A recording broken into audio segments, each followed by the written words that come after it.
Halo Sinegrip, balik lagi sama gue Rashid Hari. Dan kali ini gue akan review sebuah film horor, yaitu Hellraiser, yang tayang di Hulu. Dan of course buat nontonnya kita butuh VPN US. Ini adalah reboot dari franchise Hellraiser yang dimulai tahun 1987. Termasuk reboot ini total ada 11 judul di franchise-nya. Ikonnya tuh adalah Pinhead, yang kalau misal dibandingin monster-monster horor lain, let's say Michael Myers, Jason Voorhees, Freddy Krueger, atau Leatherface, mungkin popularitasnya ada di level yang nggak setinggi itu. Dan kalau lihat ya, meskipun Hellraiser pertama itu hitungannya sukses, budgetnya cuma 1 juta tapi bisa dapat 14 juta. Tapi tetap itu bukan box office hits kayak film-film yang nampilin karakter-karakter tadi.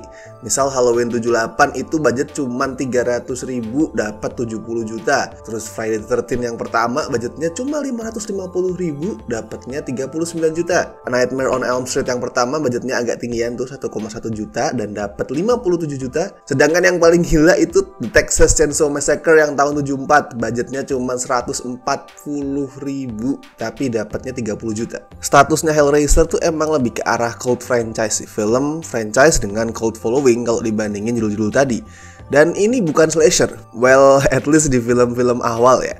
Pinhead sendiri bukan serial killer psikopat bertopeng yang kerjaannya cuma ngebunuh orang, no. Intinya formulanya tuh beda dibandingkan slasher yang pada masa itu, pada era 80-an tuh lagi populer, lagi mendominasi industri, khususnya horor. Saking uniknya pembuat sequel-sequelnya tuh kayak nggak tahu nih Hellraiser sebenarnya mau dibawa kemana. Dari 11 film, 6 diantaranya adalah straight to DVD yang kualitasnya jelek. Sejelek-jeleknya Friday the 13 sama Halloween gitu misalkan, kan tetap fokus utamanya adalah Jason Voorhees dan Michael Myers. Kita tetap bisa ngerasa kalau ini adalah film soal mereka gitu. Tapi 6 sequel straight to DVD Hellraiser itu beda.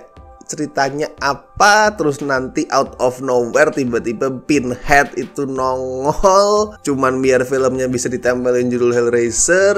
Dan di antara sequel tadi, sequel straight DVD itu yang agak mendingan cuma Hellraiser Inferno sih, yang rilis tahun 2000. Dan of course itu mendingan, itu adalah debut penyutradaraannya Scott Derrickson. Tapi Hellraiser 2022 ini wow, dibanding remake atau reboot franchise horror lain, ini termasuk salah satu yang terbaik. Ada modifikasi tetap di beberapa lini, tapi overall tetap setia sama spirit film aslinya. Salah satu modifikasi utamanya tuh ini. Hellraiser ini kan sebenarnya adalah soal kotak puzzle yang namanya adalah Lehman Configuration. Siapapun yang berhasil menyelesaikan puzzle itu bakal ketemu sama Cenobite, some kind of supernatural beings gitulah, yang dipimpin sama Pinhead. Terus Cenobite ngasih hadiah berupa siksaan ke orang tadi, ke orang yang berhasil menyelesaikan puzzle-nya. Siksaan yang menurut para Cenobite adalah bentuk kenikmatan. Yes, mereka ini masokis. Serius, gue ini bukan bercanda. Cenobite adalah perwujudan sadomasochism, karena Hellraiser di awal promosanya itu adalah horor psikoseksual tentang BDSM. Di reboot ini, elemen BDSM diganti sama adiksi ke narkoba. Protagonisnya si Riley itu mantan pecandu. Dia diajakin sama pacarnya Trevor buat ngebobol gudang punya orang kaya. Bukannya dapet duit atau barang berharga buat dijual, dia malah dapet yaitu tadi kotak puzzle Lehman Configuration yang secara iseng dia selesaikan dan berhasil. Dan itu ngebuka gerbang untuk masuknya Cenobite ke dunia. Di film ini siapapun yang berhasil menyelesaikan kotak puzzle tadi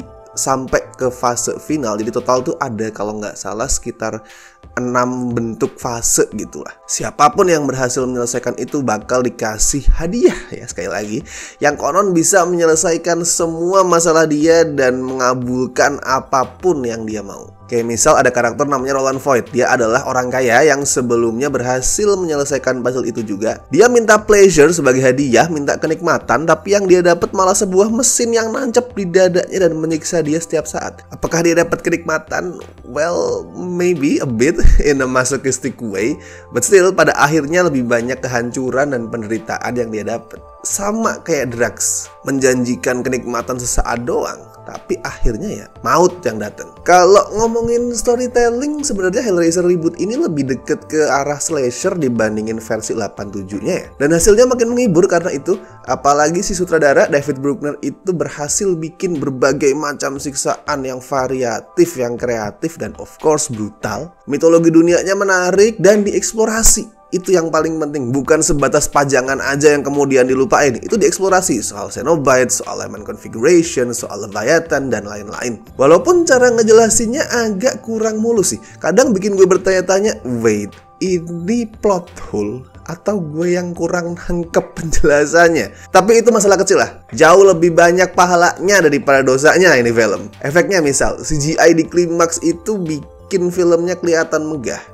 Terus practical effects juga keren banget. Practical effects film ini paling keren pada saat dipakai buat menghidupkan para Cenobite. Cenobite-nya juga punya desain yang bagus, variatif, dan BTW desain Cenobite ini agak diubah ya di sini.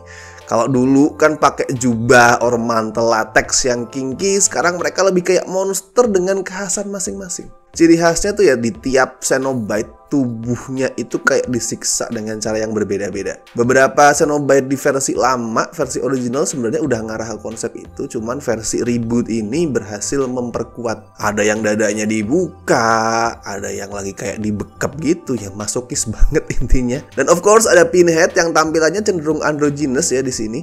Buat pertama kalinya Pinhead diperanin sama cewek, yaitu Jamie Clayton. Dia adalah trans woman. Pemeran Pinhead paling ikonik tetap sih buat gue masih Doug Bradley, muncul di 8 film total, terakhir tahun 2005 di Hellraiser Hellworld. Dan Clayton nggak berusaha niru Bradley di sini. Dia muncul dengan interpretasinya sendiri yang nggak kalah serem. Kalau skor buat Hellraiser gue kasih 8 dari 10 lah. Mantap ini soalnya. Buat penonton yang awam sama franchise-nya tetap bakal terhibur, tetap bakal menemukan ini sebagai horor yang asik, yang brutal, tapi kayaknya bakal lebih keren lagi di mata para fans. Apalagi setelah 20-an tahun dapet sequel-sequel yang hancur, ini kayak akhirnya Hellraiser bangkit lagi, kembali ke hakikatnya. Kalau kalian gimana yang udah nonton? Apakah kalian suka sama Hellraiser ini atau enggak? Tuliskan opini kalian di kolom komentar. And terus jangan lupa like video ini, share juga. Dan kalau misalkan kalian ingin menyantuni kami di Cinecrip, bisa klik tombol super thanks di dekat like. Itu kalian bisa memberikan donasi seikhlasnya, dan nanti yang ngasih donasi bakalan di highlights komennya, dikasih warna-warna cantik gitu. Oke then, gue Rashid Hari, and see you in the next video.